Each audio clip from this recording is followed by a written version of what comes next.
লোকসঙ্গীত কি জীবনের কথা বলে? মানে লোকসঙ্গীতে আমরা জানি যে দেহতত্ত্ব গান আছে। সঙ্গীতই না জীবনের কথা বলে, জানো তো, তুমি তার সেই জীবনের অর্থগুলোকে খুঁজে বার।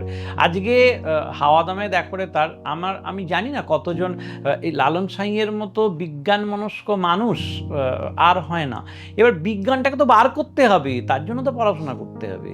ওই একটা অশিক্ষিত মানুষ কি সায়েন্স লিখে গেছে, বলছে দ্বিদলের মৃণালে সোনার মহানুষ জলে, দ্বিদলের মৃণালে সোনার মহানুষ জলে, মানুষ গুরুর কৃপা হলে, মানুষ গুরুর কৃপা হলে জানতে পাবি সোনার মানুষ হবি, ও মানুষ ভজলে সোনার মানুষ হবি।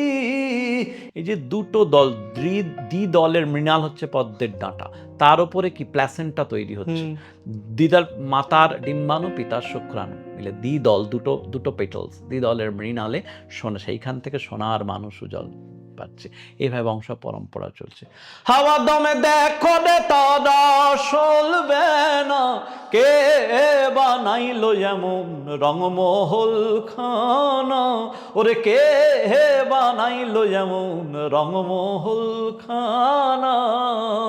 তিল পরিমাণ জায়গা সেজে দুজন রঙ তাহার মাঝে, তিল পরিমাণ জায়গা সেজে দুজন রঙ তাহার মাঝে, কালায় শোনে আধলায় দেখে, কালায় শোনে আধলায় দেখে, ল্যাংড়ার নাচনা কে বানাইলো এমন রংমহল খানা।